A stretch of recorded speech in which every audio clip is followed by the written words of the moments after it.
Hello everyone, this is architect Divyanshu Sehgal from Stowe Architects, representing Transforming Spaces.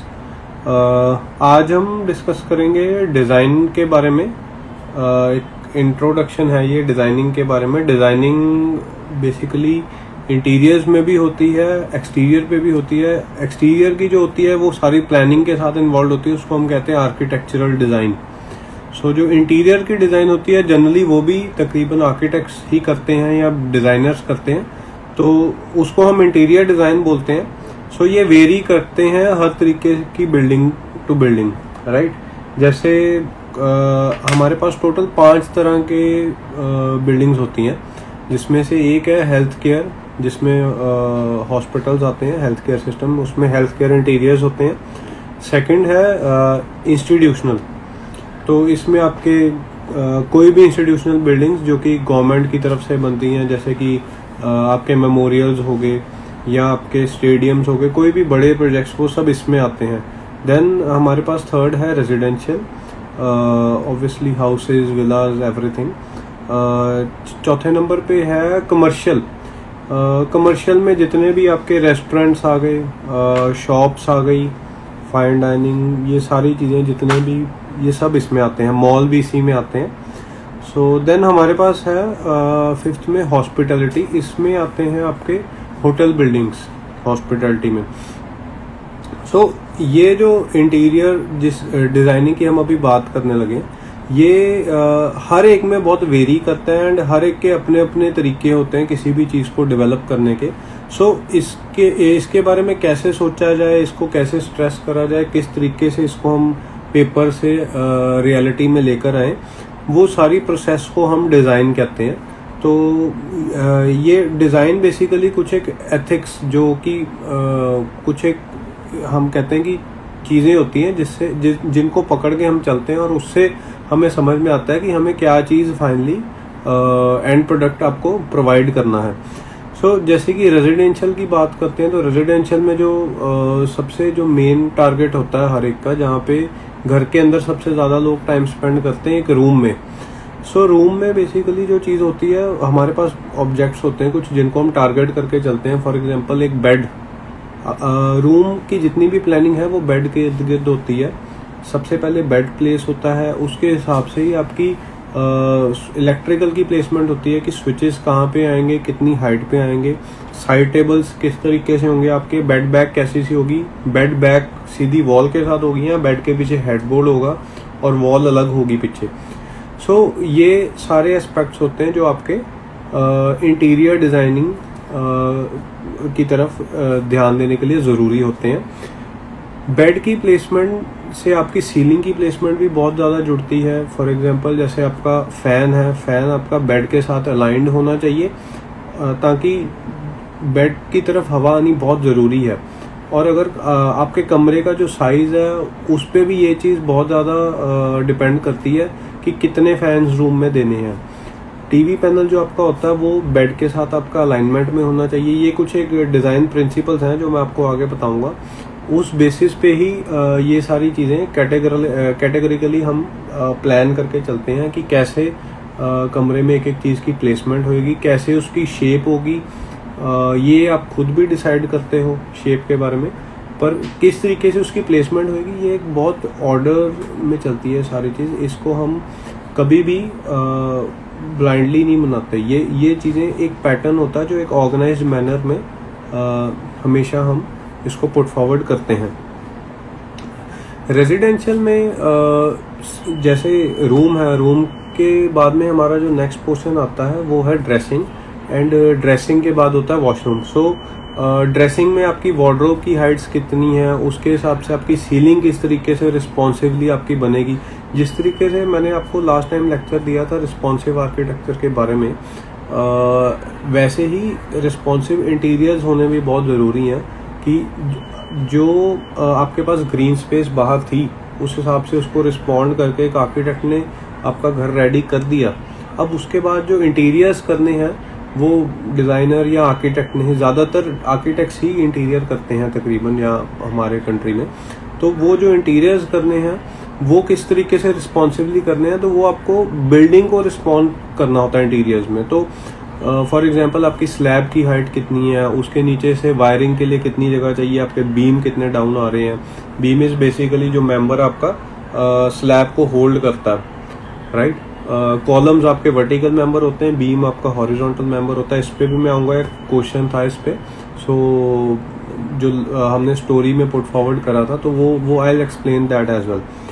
So similarly जो आपका health care है, health care इससे बिल्कुल अलग है। रूम में आपको कुछ चीज़ों पे ध्यान देने की नीड होती है, कुछ चीज़ों पे नहीं भी देंगे तो भी अच्छा ही रहेगा। बट जो हेल्थ केयर इंडस्ट्री है, हेल्थ केयर में बेसिकली जो हॉस्पिटल्स होते हैं, तो एक गुजरात के कॉलेज में रिसर्च हुई थी इस पे कि कलर से आपके जो ब्रेन के एंजाइटी लेवल्स हैं उसमें कितना फ़र्क पड़ सकता है। तो बेसिकली उन्होंने एक बेज टोन का कलर चूज करा था फॉर पेशेंट्स फुट वॉल। जैसे I am right now setting है, अगर ये नॉर्थ था तो मेरी जो फ्रंट पे वाला अगर मैं लेटूंगा यहाँ पे, तो फ्रंट वाली वॉल साउथ जो है उसका कलर कैसा सा होगा। अगर वो बेज टोन में रहेगा तो आपके जो एंग्जाइटी लेवल्स हैं वो काफ़ी ज़्यादा कम हो जाते हैं। तो उससे क्या होता है कि नेचुरली जो पेशेंट है उसके वेलबींग में बहुत फ़र्क पड़ता है। एंग्जाइटी लेवल्स कम होंगे तो उतनी जल्दी जो पेशेंट की जो एक्टिविटी है वो बढ़ेगी और उतनी जल्दी वो ठीक होएगा, और इवेंचुअली ये चीज़ें हेल्प करती हैं। Design is basically a healing process. Colours आपको हील करने में हेल्प करते हैं। जो भी आपकी जितनी भी आपकी ये रिक्रिएशनल स्पेसेस आउटसाइड हम हॉस्पिटल्स, ये आजकल रिकमेंडेड है कि जितने भी हॉस्पिटल हैं उनके बाद रीहैब रिक्रिएशनल स्पेसेस होनी बहुत ज़रूरी है, ताकि जो पेशेंट है उसका जो ओवरऑल जो एक्सपीरियंस है, जैसे वो हॉस्पिटल के अंदर जब वो बाहर जा रहा है तो वो बहुत अच्छा रहे। उसको वो जो जगह वो देखने में शैबी सी ऐसी ना लगे कि यार कहाँ पे मैं एडमिट हो गया था और कहाँ किधर से बाहर निकल के जा रहा हूँ। तो जो इंटीरियर्स हैं वो अच्छे होने चाहिए। तो इट्स नॉट लाइक कि आपको बहुत ज़्यादा कुछ महंगा हॉस्पिटल के अंदर हर एक जगह करने की नीड है। आप अगर कलर टोन्स अच्छे रखोगे तब भी वो चीज़ किसी को देखने में बहुत अच्छी और सूदिंग लग सकती है। उससे डायरेक्टली आपको एक पर्सन का ओपिनियन मिल सकता है कि हाँ ये जिस जगह पे मैं अभी आया हूँ ये बहुत अच्छी थी। कलर्स में इतनी कैपेसिटी होती है कि आपका माइंड चेंज कर सकें, right. So similarly institutional spaces होती हैं, कमर्शियल होती हैं। कमर्शियल में हमारे पास आते हैं शॉप्स आती हैं, वो बहुत ज़्यादा रिस्पॉन्सिव होते हैं कि किस चीज़ का शोरूम आप डिज़ाइन कर रहे हो, उससे रिलेटेड आपको सारी क्लाइंट बेस्ड डिस्कशन करके उस तरीके से ही आपको आगे डिज़ाइन प्रोवाइड करना होता है। जनरली जो चीज़ें इंटीरियर में यूज़ होती हैं ज़्यादातर वो प्लाई बोर्ड आपके देन MDF यूज़ होता है। अगर आप किसी भी चीज़ पे पेस्टिंग करनी है तो उसके लिए प्लाई होती है, किसी भी चीज़ को पेंट करना है तो उसके लिए MDF होती है। देन सिमिलरली आपके पास जैसे जो चीज़ों को आपको पहले से ही ध्यान में रखना होता है कि जब आप फिनिशिंग कर रहे हो किसी भी एरिया की, तो उसका जो एंड प्रोडक्ट है, जैसे हमने स्विचेस भी लगाए तो वो पूरे अलाइनमेंट में होने बहुत ज़रूरी है। जो बेड की बैक है उसके साथ वो अलाइंड हो प्रॉपरली, इक्वल डिस्टेंस पे हो। जब पूरा प्रोडक्ट फिनिश होके जब सामने आता है तो बहुत अच्छा लगता है। एक्चुअली जो चीज़ मैटर करती है इंटीरियर डिज़ाइन में वो फिनिशिंग ही है।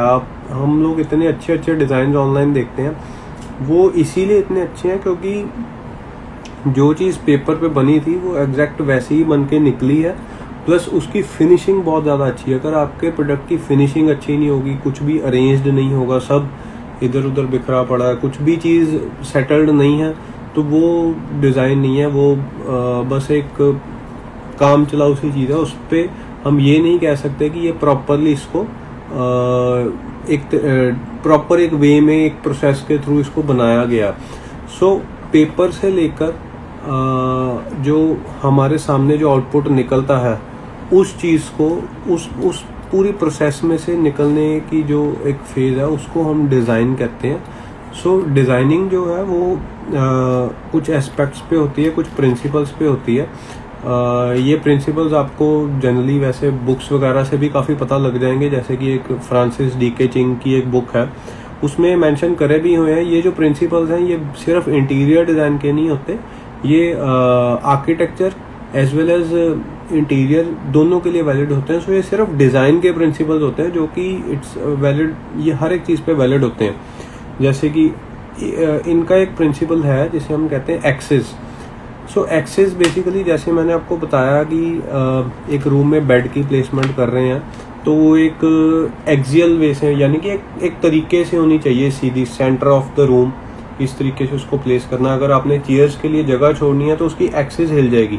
तो बेड की जो एक्सिस होती है, जब भी हम ड्राइंग्स रेडी करते हैं उसके हिसाब से स्विचेस की डिमेंशनिंग देते हैं, उसके हिसाब से ही सारी मार्किंग भी करते हैं। उससे होता क्या है कि जो आपका साइड पे भी काम चल रहा है उनके लिए भी समझना बहुत इजी हो जाता है कि कितने कितने डिस्टेंस पे क्या चीज़ है, प्लस वो कहाँ से है, वो किसके रिस्पॉन्स में है। तो ये जैसे जैसे हम डिज़ाइनिंग करते हैं हमें पता लगता है कि ये जो रिस्पॉन्स वाली चीज़ है ये हर एक ऑब्जेक्ट तक पहुँच रही है। अब वो चीज़ एक बेड पर आ गई है कि बेड से कितनी दूर हमने स्विचेस दिए हैं, ठीक है। तो ये एक्सिस ही है जो ये चीज़ डिसाइड कर रही है। अगर आपके पास ये एक्सिस नहीं होगी तो आपका सारा कुछ ही बिखरा हुआ बनेगा, कोई भी चीज़ ऑर्डर में नहीं होगी एंड वो डिज़ाइन इवेंचुअली देखने में भी अच्छा नहीं लगेगा, तो वो एक प्लान्ड वे में नहीं होगी चीज़। सो सिमिलरली कुछ और भी प्रिंसिपल्स हैं जैसे कि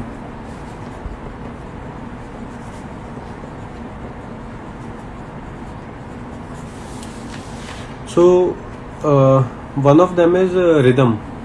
सो रिदम बेसिकली जब हमारे दिमाग में आता है हम इसको रिलेट करते हैं म्यूज़िक से। जो रिदम है ये ज़रूरी नहीं कि एक पूरा पैटर्न ऐसे ही होता है उसको हम रिदम कहते हैं। ये अगर आपकी चीज़ एक फ्लो में सीधी भी जा रही है, ये डेड भी है, तो वो भी रिदम ही है। सो इट्स नॉट लाइक कि ये हमेशा इस चीज़ को ही रिदम कहते हैं कि एक फ्लो में कोई चीज़ चल रही है। सेकेंडली ये चीज़ आपको देखनी पड़ती है, ये वर्कआउट करनी पड़ती है कि रिदम किस तरीके से हो सकता है, राइट। ये जैसे कि आजकल पैरामेट्रिक्स एक ब्रांच है आर्किटेक्चर में या इंटीरियर में हम उसको कहते हैं। सो ये जो पैरामेट्रिक्स होता है, parametrics is all about organic architecture. So ये जितनी भी ऑर्गेनिक आर्किटेक्चर है ये सारी रिदम में ही चल रही है। Rhythm is anything, this and this, everything is in rhythm. So जो आपका डिज़ाइन है वो रिदम में होना बहुत ज़रूरी है, उसमें किसी तरीके की एक सिमेट्री होनी बहुत ज़रूरी है। अगर सिमेट्री होगी या एसिमेट्रिक होगा, it should be clearly visible, any of these things should be clearly visible, तभी वो चीज़ अच्छी लगेगी। आप अगर उसको डिफाइन कर पाओगे तभी वो चीज़ अच्छी लगेगी। अगर उसका कोई डेफिनेशन नहीं है तो ना तो वो चीज़ देखने में अच्छी लगेगी, ना ही वो डिज़ाइन नज़र आएगी। देन हमारे पास है स्केल एंड प्रोपोर्शन। ये क्वेरी ही है बेसिकली, प्रिंसिपल ऑफ डिज़ाइन। मैं इसी चीज़ को एक्सप्लेन कर रहा हूँ। बाकी अगर आपको डिटेल में समझना है इसके बारे में तो अब ये जो मैंने आपको बुक बताई फ्रांसिस डीके की, उस पर स्टडी कर सकते हो। बट आपको प्रैक्टिकल एस्पेक्ट्स इसके क्लियर होने ज़्यादा ज़रूरी हैं। बुकिश नॉलेज सारी वहाँ पे आपको अवेलेबल है। सो स्केल एंड प्रोपोर्शन जो होते हैं इसमें हमारे पास ये स्केल बहुत ज़्यादा मैटर करता है। हमें पता होना चाहिए कि हमें किस साइज़ का रूम चाहिए और उसमें हमारी क्या रिक्वायरमेंट्स हैं। फॉर एग्जांपल जिस रूम में बेड के साथ आपको 2 सोफ़ा चेयर्स चाहिए होंगी, sofa chairs is not chairs, they are a bit wide, वो थोड़ी चौड़ी होती हैं। तो अगर आपको बेड के साथ 2 सोफ़ा चेयर्स चाहिए तो बेड के साथ आपको कमरा 12-13 मिनिमम 13-14 फुट का भी चलेगा। पर सोफ़ा चेयर्स चाहिए होंगी तो कमरा आपको 17 से 18 फीट लंबा चाहिए होगा, क्योंकि तभी आप वहाँ पे आराम से खुले डुले होके बैठ सकते हो। सो अगर आपको इंटीरियर के छोटे से एस्पेक्ट्स, आपकी चेयर की डायमेंशन, जो आपने बीच में टेबल देना, पैक टेबल जिसको कहते हैं, उसका साइज़ पता होगा, साइड टेबल के साइजेस, बेड के साइजेस आपको क्लियर होंगे कि किस साइज़ का बेड लगाना, तो ही आप पूरे उसके हिसाब से प्रोपोर्शनेटली ही कमरे को डिज़ाइन कर सकते हो। सो ये सारी चीज़ें इंटर रिलेटेड होती हैं। इसमें कुछ भी ऐसा नहीं है कि जो बिल्कुल हमने एक अलग से प्रोवाइड कर दिया। अगर हम कोई भी चीज़ अलग से प्रोवाइड करेंगे वो नज़र आएगी कि हमने धक्के से इस चीज़ को बनाया हुआ है। So one of the principle is hierarchy. Again the same thing कि सारी चीज़ें एक ऑर्डर में होनी बहुत ज़रूरी है, बैलेंस होना बहुत ज़रूरी है। एक डेटम भी, they have a word, datum is basically कि एक अलाइनमेंट एक चीज़ के थ्रू होनी चाहिए, जैसे मैंने आपको स्टार्टिंग में बताया। सो उसी हिसाब से सारी चीज़ें अलाइंड होंगी तो वो बेटर निकल के आता है। So moving to the questions now. So elements of design के बारे में मैंने आपको बता दिया है। Then there is a query about profile light. So profile light basically strip light ही होती है. I will just show you. So this is profile light. This one is profile light. So profile light is actually profile is basically a body of a light. So इसके अंदर जो light होती है वो strip light होती है, जो आपको रोल में मिलती है एक पट्टी की तरह. वो उसका साइज कुछ 8 से 10 mm के बीच में आई गेस होता है.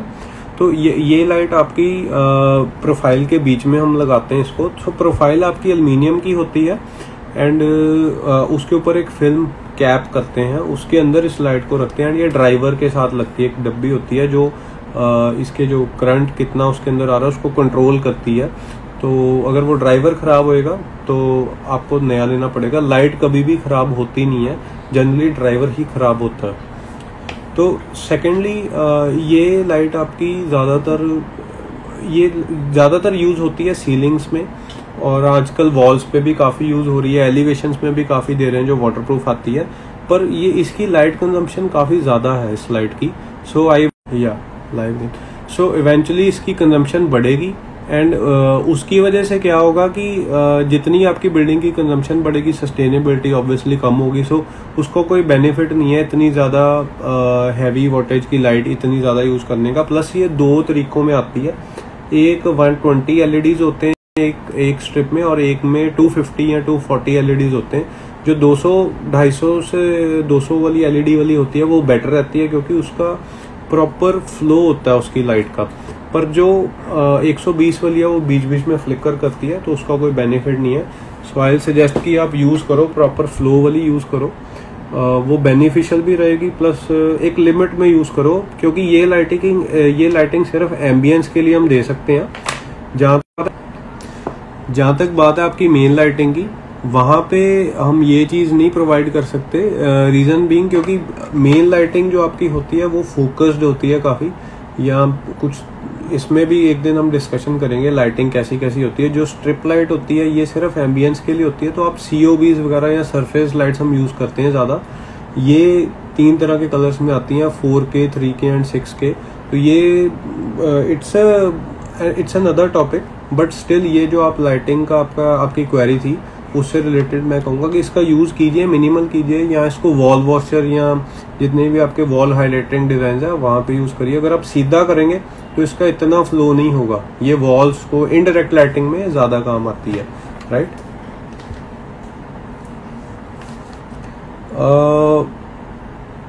होटल मिरर के पीछे जो आप लाइट देखते हो वो भी स्ट्रिप लाइट ही होती है.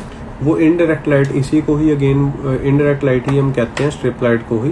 तो ये जो आपकी लाइट है वो मिरर के पीछे प्लाई लगा के चारों तरफ से जगह अंदर को निश क्रिएट करी होती है, वहाँ पे पॉकेट में इस लाइट को लगा देते हैं, ये वॉल को फेस करा के. तो ये वॉल की तरफ पड़ती है हमेशा लाइट, जो इसका फेस होता है.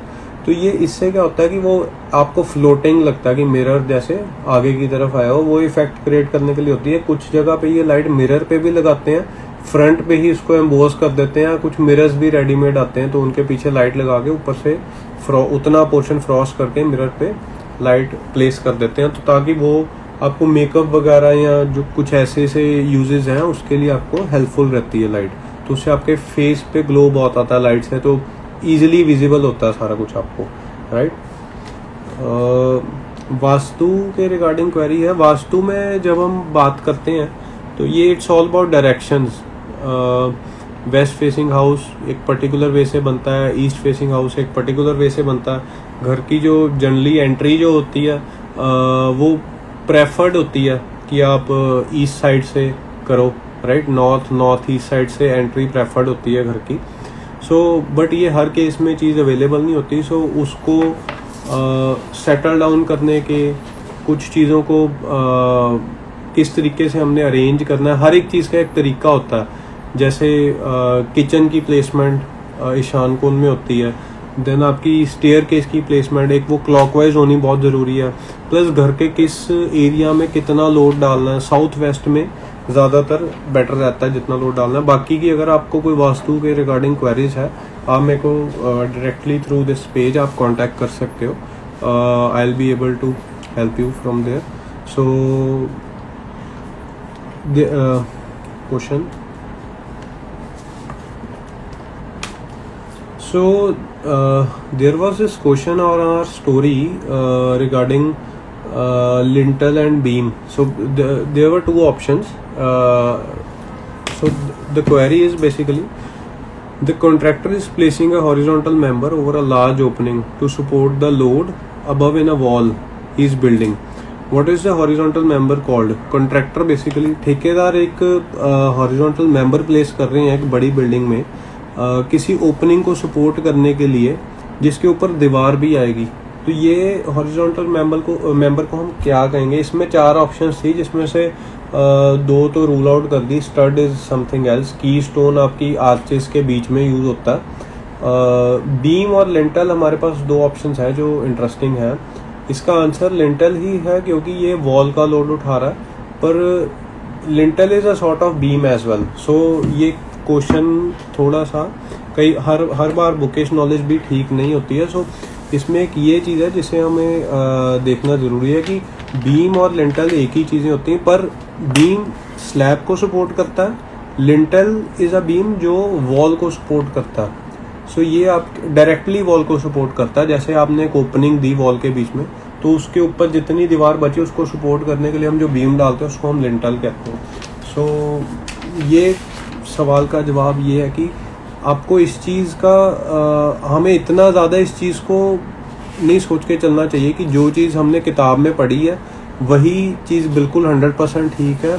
कुछ चीज़ें आपको प्रैक्टिकली ज़्यादा बेटर पता लगती हैं. साइट पे जाके आपको बहुत कुछ क्लियर होता है. साइट एक्सपीरियंस आपके लिए बहुत ज़्यादा मैटर करता है इन चीज़ों को समझने के लिए. ये कंस्ट्रक्शन एंड पे चीज़ें हैं, कुछ चीज़ें स्ट्रक्चर पे भी होती हैं, बट हाँ ये सिंस आर्किटेक्चर में आपको राउंड अबाउट 37 to 38 ऐसे वर्क फिनिशेस या जो भी हम कहते हैं, जो भी हमारे साइट पे जितने भी तरीके के काम होते हैं वो आपको सीखने को मिलते हैं, बट वो ऊपर से सीखने को मिलते हैं. इन डेप्थ स्टडी के लिए आपको या तो उसमें मास्टर्स करनी पड़ती है या फिर जो आपने हायर करे हुए हैं consultants, for example structure engineer and all, आपको उनसे हेल्प लेनी चाहिए. बट ये जो चीज़ है ये इट्स वेरी सिंपल थिंग. हमारी ज़्यादातर विंडोज़ आजकल तो जितनी भी जाती हैं वो बीम तक ही होती हैं. सो हम इस पे इतना स्ट्रेस आउट नहीं करते. Okay, so there is a question on so I can not ये जो आपकी इंटरव्यू है, this interviews in Hindi only. English के लिए सेपरेटली एक this lecture is in Hindi only. English के लिए सेपरेटली आपको एक there will be a separate lecture for English session. So kindly wait for that. Best software for 3D. See I have been using all the software. मैंने अपने time पे college के भी and even अपनी practice में भी हमने हर तरीके के सॉफ्टवेयर यूज़ करे हैं. राइनोसेरॉस 3D प्लस उसका जो प्लगइन है Grasshopper. CAD is very common, वो उसके बिना तो किसी का भी काम नहीं चलता. देन स्केचअप हो गया. Then we have Lumion, then Revit as well. ये जितने भी सॉफ्टवेयर हैं इनका अपना अपना बेनिफिट है. डिपेंड करता है आप किस तरीके का काम कर रहे हो और कौन सी फील्ड में कर रहे हो. सो प्लस मेरी एक सलाह है कि आप एक ही सॉफ्टवेयर पे स्टिक रह के चलें. कुछ सॉफ्टवेयर आपस में काम करके चलते हैं, बट ज़्यादातर सॉफ्टवेयर जो होते हैं वो सिंगल हैंडेडली ही, जैसे 3ds Max हो गया, वो सिंगल हैंडेडली ही यूज़ होता है. उसमें कुछ और नहीं आप कर सकते, पर आपको कैड फाइल की रिक्वायरमेंट उसमें भी होती है. सिमिलरली हम ज़्यादातर स्केचअप पे काम करते हैं, उसमें भी कैड की रिक्वायरमेंट होती है. देन आप रेंडरिंग के लिए लूमियन भी ले सकते हो, या आप स्केचअप में ही वीरे के साथ भी प्लगइन यूज़ करके रेंडरिंग बहुत अच्छे रेंडर्स बना सकते हो.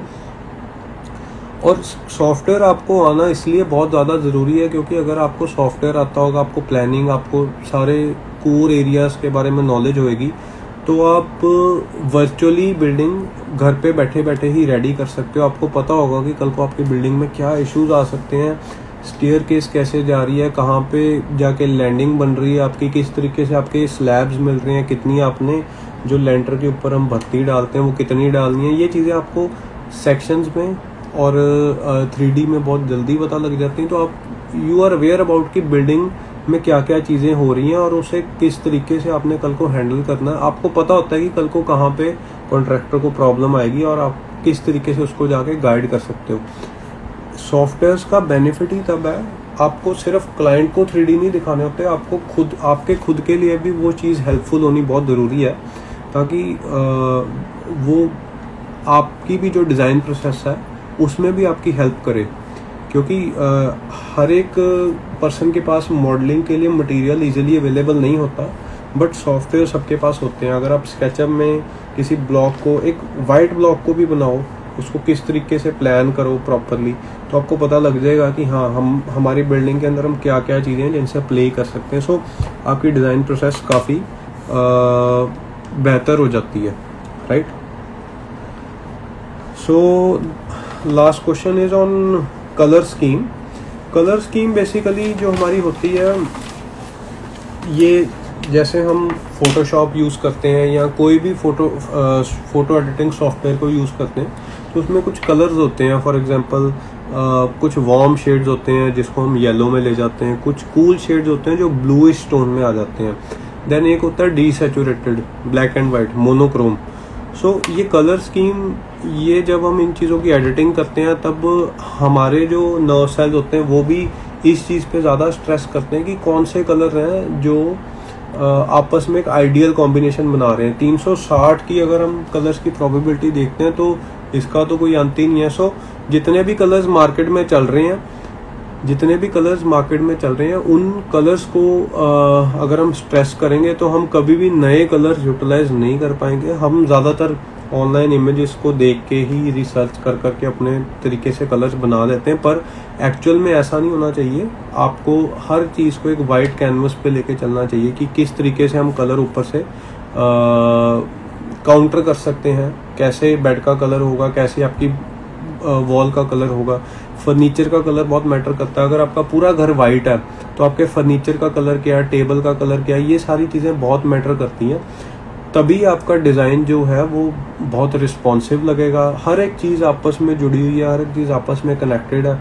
अगर ये चीज़ें सारी आपस में तालमेल नहीं रखेंगी तो डिज़ाइनिंग का कोई भी बेनिफिट नहीं है। अगर ये चीज़ आपस में सही रहेंगी और हर एक चीज़ आपस में रिस्पॉन्सिव होगी, तभी ये जितने भी एस्पेक्ट्स हम अभी स्टडी कर रहे थे, टेक्सचर, लाइट, पैटर्न, जितनी भी चीज़ें हैं, ये सारी एक एम्बियंस क्रिएट करती हैं स्पेस को लिवेबल बनाने के लिए। तभी ये सही रहेंगी अगर ये सारे एक चैनलाइज्ड पैटर्न में या एक डायरेक्शन में चलेंगे, नहीं तो इसमें काफ़ी सारे इश्यूज आपको देखने को मिलेंगे, right. So I will B signing off now. This video will be available on Transforming Spaces Instagram page, IGTV, as well as on YouTube, right? Okay, thank you.